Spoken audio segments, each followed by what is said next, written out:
ठीक है, यानी ये ऊपर का भाग जो भी है ये सब अंगारा लैंड का भाग ही है, और इसके नीचे का भाग जो दक्षिणी अमेरिका, अफ्रीका, प्रायद्वीप भारत, ऑस्ट्रेलिया, ठीक है, अंटार्कटिका आदि, ये सब क्या हैं, ये आपके गोंडवाना लैंड के भाग हैं। तो दो भाग थे, अंगारा लैंड और गोंडवाना लैंड। तो वही पूछ रहा है कि प्रायद्वीप भारत किसका भाग है, तो आप कह सकते हैं कि ये गोंडवाना लैंड का भूखंड है। किसका है, गोंडवाना लैंड का भूखंड है ये, ठीक है ना। आगे हम क्वेश्चन के साथ में, भारत का अक्षांशीय विस्तार देशांतरीय विस्तार कितना है, तो ये क्वेश्चन मैं पहले करा चुका हूँ। तो आप समझ लीजिए 8 अंश 4 मिनट उत्तरी अक्षांश से, 37 अंश 6 मिनट उत्तरी अक्षांश तथा 68 अंश 7 मिनट पूर्वी देशांतर से, 97 अंश 25 मिनट पूर्वी देशांतर के मध्य हिंद महासागर के शीर्ष पर भारत स्थित है। ठीक है, तो अगला प्रश्न है, भारत किस गोलार्ध में स्थित है। तो ये भी मैं क्वेश्चन आपको जब भारत के भूगोल में पढ़ाया था पिछले वीडियो में, तो इसको भारत की स्थिति जब पढ़ाया था तभी मैंने बता दिया था कि भारत उत्तरी पूर्वी गोलार्ध में स्थित है। भारत का अगला प्रश्न है, भारत का सुदूर पश्चिम का बिंदु कौन सा है। पश्चिम में यानी सबसे किनारे का बिंदु कौन सा है, तो आपको मैंने दक्षिण उत्तर और पूरब में और पश्चिम में ये चारों बिंदुओं के बारे में मैंने कराया था कि आपको बताया गया था कि सबसे दक्षिणतम जो बिंदु है जो निकोबार द्वीप में है, ये ग्रेट निकोबार द्वीप में है, इंदिरा पॉइंट कहते हैं, ये सबसे दक्षिणतम बिंदु है। और सबसे उत्तरतम बिंदु जो है अगर पूछा जाए तो आप इंदिरा काल कह सकते हैं जो जम्मू कश्मीर में है। और सबसे पश्चिमोत्तर अगर बिंदु पूछा जाए तो ये खौरे गौर माता जो गुजरात राज्य में है। और सबसे पूर्वोत्तर या बिंदु पूछा जाए तो किबुथु जो अरुणाचल प्रदेश में है। अच्छा, इस प्रकार से ये चारों बिंदुओं को जरूर याद रखिएगा, अक्सर क्वेश्चन ये पूछे जाते हैं। ठीक है ना, तो आप इनको क्वेश्चन को जरूर एक कागज़ और पेन में लिखते जाएं और उनको रिवीजन के लिए आपको आसान रहेगा प्रतियोगी परीक्षाओं में जब आप बैठते हैं।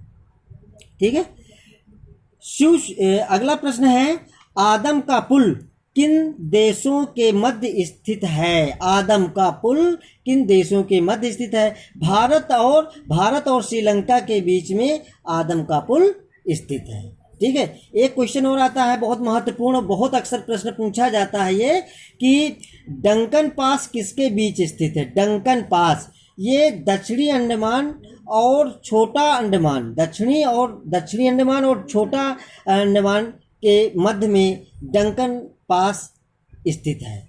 अगला प्रश्न है, श्रीलंका को भारत से कौन अलग करता है। तो आप समझ लीजिए कि ये श्रीलंका को भारत से मन्नार की खाड़ी अलग करती है। खाड़ी के संदर्भ में मैंने बताया था आपको कि जल का वह भाग जो तीन ओर स्थल से घिरा हो उसे हम खाड़ी कहते हैं। केवल एक ही भाग जल से जुड़ा हो जल का, और तीन भाग जो है तीन ओर से जल स्थल से घिरा हो उसे हम खाड़ी कहते हैं। इसी प्रकार छोटी बहुत खाड़ी, जैसे यहाँ पे आपके ये कच्छ की खाड़ी, खंभात की खाड़ी, मन्नार की खाड़ी, ये सारे कोई भी खाड़ी पूछी जा सकती है कहाँ पे स्थित है। और ये बंगाल की खाड़ी आदि खाड़ी आपके पास है जो क्वेश्चन पूछे जाते हैं इससे रिलेटेड क्वेश्चन। अगला प्रश्न है, भारत का कौन सा भूभाग प्राचीनतम है। तो आप समझ लीजिए ये बहुत वेरी इंपॉर्टेंट प्रश्न है। ये प्रायद्वीपीय भारत, प्रायद्वीप किसे कहते हैं ये प्रश्न भी मैंने बताया था। स्थल का वह भाग जो तीन ओर, एक इधर से अरब सागर और इधर से हिंद महासागर और यहाँ से बंगाल की खाड़ी, यानी पूरब में बंगाल की खाड़ी, दक्षिण में हिंद महासागर और पश्चिम में अरब सागर, ये भारत को घेरे हुए है। ये जलाशय भारत को घेरे हुए है, इसलिए इसे इस भाग को इतने भूभाग को हम प्रायद्वीप कहते हैं। यानी भूमध्य कर्क रेखा जो बीच से भारत के मध्य से होकर गुजरती है, उसके नीचे दक्षिण वाला भाग जो है प्रायद्वीप कहलाता है। क्योंकि भारत का यह भाग जो है 3 ओर जल से घिरा हुआ है और यह सबसे प्राचीन भूखंड कहा जाता है। यह प्रश्न बहुत इंपॉर्टेंट है, कई बार प्रतियोगी परीक्षाओं में पूछा गया है। अगला प्रश्न है, भारत का पूर्वी समुद्री तट किस नाम से जाना जाता है? आपका ये तट भी बहुत से क्वेश्चन पूछे जाते हैं, जैसे पूर्वक ये समुद्री तट, ये वाला तट जो है ये आपका कोरोमंडल तट कहलाता है। ये तट आपका उत्तरी सरकार तट कहलाता है।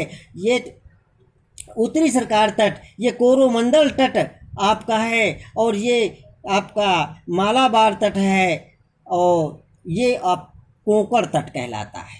याद रखिएगा, क्वेश्चन पूछा जाता है कि भारत का पश्चिमी उत्तरी तट किस नाम से जाना जाता है, तो क्या कहें? कोंकण तट। कोंकण तट। और दक्षिणी पश्चिमी तट किस नाम से जाना जाता है, जिसे मालाबार तट कहते हैं। पूर्वी दक्षिणी तट किस नाम से जाना जाता है, तो इसे हम कोरोमंडल तट के नाम से जाते हैं। पूर्वी उत्तरी तट किस नाम से जाना जाता है, तो इसे हम उत्तरी सरकार तट के नाम से जानते हैं। तो इस प्रकार से कोई भी क्वेश्चन आपसे पूछा जा सकता है। अगला प्रश्न है आपका, भारत की प्रादेशिक जल सीमा, जब मैं पढ़ा रहा था बताया था मैं पिछले वीडियो में कि भारत की प्रादेशिक जल सीमा समुद्र तट से कितनी समुद्री मील की दूरी तक है। यानी कितनी दूरी तक भारत की तट रेखा का विस्तार पाया जाता है। तट रेखा यानी समुद्र पर भारत का कितनी दूर तक अधिकार है, कितने दूर तक अधिकार क्षेत्र में है, तो यह अधिकार क्षेत्र है 12 मील तक। ठीक है ना, प्रत्येक देश का है, प्रत्येक देश का अपने तट के पास से 12 मील तक उसी देश का अधिकार रहता है, उसी के अधीन रहता है। अगला भाई जलाशय तो बहुत बड़ा है, सागर, महासागर, प्रशांत महासागर, हिंद महासागर, तो कहाँ तक किसी देश का रहेगा अधिकार? तट से लेकर 12 मील दूर तक। ठीक है। एक क्वेश्चन बहुत महत्वपूर्ण इसे पूछा जाता है कि 10 डिग्री चैनल किसके मध्य स्थित है? तो 10 डिग्री चैनल, ये बहुत क्वेश्चन कई बार क्वेश्चनों में प्रतियोगी परीक्षाओं में पूछा गया है। तो ये छोटा अंडमान और कार निकोबार द्वीप समूह के मध्य में ये 10 डिग्री चैनल स्थित है। अगला प्रश्न है, भारत और पाकिस्तान जो है मध्य राष्ट्रीय सीमा का नाम क्या है? तो हम बता दें कि आपकी ये भारत, ये पाकिस्तान है और ये भारत है, और ये भारत और पाकिस्तान के बीच में जो सीमा रेखा है, यह एक सीमाएं 2 प्रकार की होती हैं, एक प्राकृतिक सीमा, एक कृत्रिम सीमा। तो ये एक कृत्रिम सीमा है जिसे हम रेड क्लिफ लाइन कहते हैं। ये MPPCS में ये 2006 में प्रश्न पूछा गया था। तो समझ लीजिए बहुत इंपॉर्टेंट प्रश्न है, ये किसी के साथ भी प्रश्न पूछा जा सकता है। अब पूछा जा सकता है कि आपका अगला प्रश्न क्या हो सकता है, इसी के साथ में रिलेटिव क्या हो सकता है? भारत तथा चीन के मध्य, भारत तथा चीन के बीच सीमा बनाने वाली रेखा का क्या नाम है? तो ये एक समझ लीजिए ये एक प्राकृतिक सीमा है जो हिमालय बना रखा है, कुदरत के द्वारा खुद बनी हुई सीमा है ये, इसे प्राकृतिक सीमा कहते हैं। जो प्रकृति द्वारा सीमा अपने आप, जो नदी, पर्वत श्रेणी या कुछ भी ऐसी कुछ सीमाएं हैं जो किसी देश की सीमा के मध्य में स्थित है, तो वो प्राकृतिक सीमा कहलाती है। और कृत्रिम सीमा क्या होती है? जिस सीमा को खुद बनाना पड़े। ठीक है ना, तो उसे कहते हैं कुछ ऐसा करके वहाँ पे तार वार गाड़ करके बनाते हैं, सीमा बनाते हैं, लाइन खींचते हैं। तो इस प्रकार से ये एक कृत्रिम सीमा होती है जहाँ खुद सीमा का निर्धारण करना पड़े, और जहाँ प्रकृति ने स्वयं बना दिया हो सीमा तो उसे प्राकृतिक सीमा कहते हैं। तो भारत और चीन के बीच में जो सीमा है वो एक प्राकृतिक सीमा है और इस सीमा का नाम है मैकमोहन रेखा। इसी प्रकार अगला प्रश्न पूछा जा सकता है आपके अफगानिस्तान के साथ में भी। देखिए अफगानिस्तान और भारत सबसे छोटी सीमा है अफगानिस्तान और भारत के मध्य में, ठीक है ना। और सबसे छोटी सीमा, कभी कभी पूछा जाता है कौन से देश की सबसे कम सीमा भारत को टच करती है, तो वह है अफगानिस्तान की। वह है, पिछले वीडियो में मैंने सारी इनके संदर्भ में बताया था मैंने, ठीक है ना। तो वह अफगानिस्तान में है और इस रेखा को कहते हैं डुरंड रेखा। क्या कहते हैं? डुरंड रेखा। ये कई बार यूपी और यूडीएम और एलडीए प्रीप एग्जामों में 2006 में पूछा गया था। इसके अलावा भारत की, मैं बहुत महत्वपूर्ण क्वेश्चन, इंपॉर्टेंट प्रश्न लेकर के आपके लिए आया हूँ जो अक्सर प्रतियोगी परीक्षाओं में पूछे जाते हैं। मेरे साथ बने रहिए, अंत तक बने रहिए वीडियो में, और आपको मैं कराता हूँ अगला प्रश्न। भारत की सबसे लंबी स्थलीय सीमा किस देश के साथ में है? स्थलीय सीमा किस देश के साथ में? बहुत वेरी इंपॉर्टेंट प्रश्न है। आप देख सकते हैं, यह एक ऐसा देश है जिसकी सीमा भारत में सबसे अधिक स्पर्श करती है।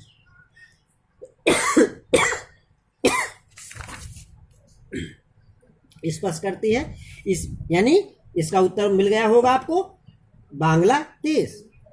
अगला प्रश्न है, भारत की सबसे छोटी स्थलीय सीमा किस देश के साथ में है? तो वो है आपका, हाँ क्वेश्चन अभी बताया था मैंने, अफगानिस्तान। कौन सा है? अफगानिस्तान। सबसे लंबी सीमा बांग्लादेश, सबसे छोटी सीमा स्पर्श करती है अफगानिस्तान की। अगला प्रश्न है, भारत के किस राज्य में थार मरुस्थल पाया जाता? मरुस्थल क्या होते हैं? शुष्क से जहाँ वर्षा 50 सेंटीमीटर से भी कम होती हो वो क्षेत्र शुष्क क्षेत्र कहलाता है, और यहाँ पर तो 25 सेंटीमीटर से भी कम वर्षा होती है, यानी थार का मरुस्थल जो राजस्थान में स्थित है, ये बहुत शुष्क है। हालांकि यहाँ पे काफ़ी सरकारी योजनाओं के द्वारा डेवलप किया गया है, विकास किया गया है, अच्छा खासा उत्पादन यहाँ पे होने लगा है, लेकिन नाम तो अभी भी चल रहा है थार का मरुस्थल, ठीक है। भारत का मानक समय कितने डिग्री देशांतर पर आधारित है? ठीक है, कितने डिग्री? ये बताया था पिछले वीडियो में आपको, 82.5 अंश पूर्वी देशांतर रेखा भारत के का मानक समय है। 82.5 अंश पूर्वी देशांतर रेखा जो भारत के 5 राज्यों से होकर गुजरती है, ठीक है ना। 5 राज्यों से होकर गुजरती है, ये भी प्रश्न पूछा जाता है, पिछले वीडियो में इसको कराया था। अगला प्रश्न है, भारत के कुल भूभाग का कितने प्रतिशत पर्वतीय है? तो 11% भाग आपका पर्वतीय है, ठीक है। अभी मैं पर्वत पठार मैदानों के बारे में अगले वीडियो में आपको पढ़ाऊंगा। भारत के कुल भूभाग का कितने प्रतिशत मैदान है? तो 43% भाग जो है मैदान है। अगला प्रश्न है, हिंद महासागर के किस द्वीप पर यूएसए, वेरी इंपॉर्टेंट प्रश्न है ये बहुत पूछा जाता है प्रश्न, ये आपको याद रखिए, लिख लीजिएगा। हिंद महासागर के किस द्वीप पर यूएसए यानी संयुक्त राज्य अमेरिका का वायुसैनिक अड्डा स्थापित है? ठीक है, वायुसेना अड्डा स्थापित है डिएगो गार्सिया,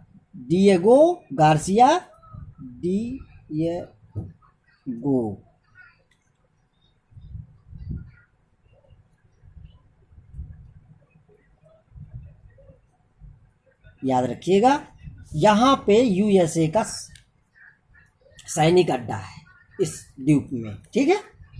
अगला प्रश्न है कि अंडमान और निकोबार द्वीप समूह किस श्रेणी का दक्षिणतम विस्तार है? ये बहुत महत्वपूर्ण प्रश्न है। ये दक्षिणतम मैं बताया था पिछले वीडियो में भी, अंडमान निकोबार द्वीप समूह ये हिमालय का ही दक्षिणतम भाग है, हिमालय ही है, श्रेणी बीच में जलमग्न हो गया। पूरी ये श्रेणी जो आपकी हिमालय की है, ये यहाँ से ये पूरा हिमालय ही है, और ये यहाँ से यहाँ तक ये इसका बिल्कुल दक्षिणतम विस्तार है हिमालय का, वही अंडमान निकोबार द्वीप समूह, ठीक है। अगला है बंगलौर, और यह अगला है, भारत के कितने राज्य पड़ोसी देशों की स्थलीय सीमाओं से जुड़े हुए हैं। बहुत इंपॉर्टेंट क्वेश्चन है। भारत, फिर से एक बार रिपीट करता हूं, भारत के कितने राज्य पड़ोसी देशों की स्थलीय सीमाओं से जुड़े हुए हैं? तो कितनी सीमाओं से, कितने राज्य ऐसे हैं? 17 राज्य ऐसे हैं। कितने? 17। पिछले वीडियो में मैंने बताया था 17 राज्य हैं जो भारत के पड़ोसी देशों से जुड़े हुए, उनकी स्थलीय सीमाएं पड़ोसी देशों से जुड़ी हुई हैं। ठीक है, तो ज़रूर मेरा पिछला वीडियो ज़रूर आप देखें, और इसमें भारत की स्थिति वाले लेसन में मैंने सारे क्वेश्चन ये आपको बताए थे विस्तार पूर्वक, कौन कौन से राज्य हैं, ये सब मैंने बता रखा है। अगला प्रश्न है बहुत इम्पोर्टेंट, जम्मू कश्मीर के लद्दाख जिले में काराकोरम श्रेणी पर भारत का कौन सा ग्लेशियर स्थित है? कौन सा ग्लेशियर स्थित है? सियाचिन ग्लेशियर। कौन सा है? सियाचिन ग्लेशियर। अगला है भारत का अगला प्रश्न है एक समुद्री, ये भी छोड़िए, अब आपके आ जाते हैं पड़ोसी देशों की सीमा पर अवस्थित भारतीय राज्य। ठीक, पड़ोसी सीमा कौन कौन से देशों से कौन कौन से राज्य स्पर्श करता है? तो सबसे पहले बता दें 5 राज्य भारत के हैं जो चीन देश से स्पर्श करते हैं। 5 राज्य। चीन से कितने राज्य भारत की स्पर्श कर रहे हैं? 5। कौन कौन से? एक तो जम्मू कश्मीर है, दूसरा आपका हिमाचल प्रदेश, तीसरा उत्तराखंड, चौथा सिक्किम, और 5वां अरुणाचल प्रदेश। ठीक, इसके बाद अगला है नेपाल। नेपाल से भी दोस्तों 5 राज्य भारत के स्पर्श कर रहे हैं।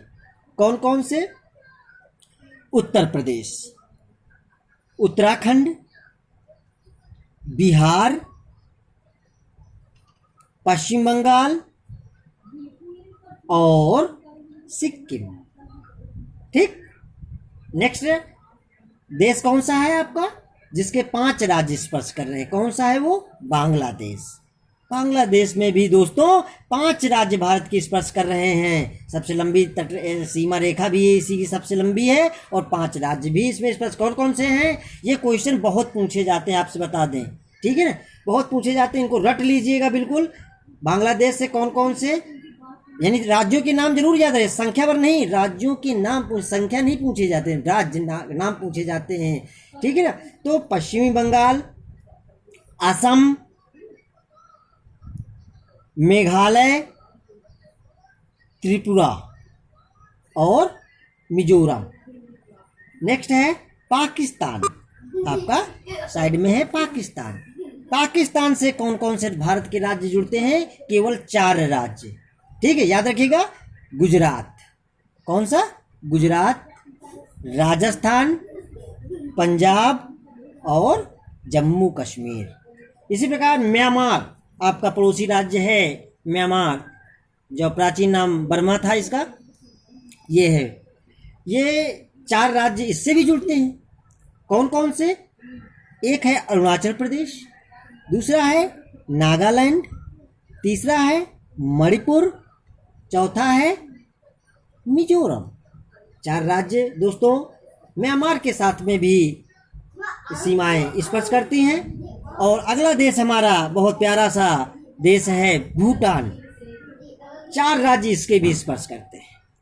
सिक्किम, अगला आपका पश्चिम बंगाल, असम, अरुणाचल प्रदेश, और लास्ट में आपका है राज्य अफगानिस्तान, जिसकी सबसे छोटी सीमा भारत को स्पर्श करती है, केवल एक राज्य जम्मू कश्मीर। इसी के साथ नमस्कार दोस्तों, थैंक यू वेरी मच। आप लोगों ने मेरे साथ लास्ट तक बने रहे वीडियो में।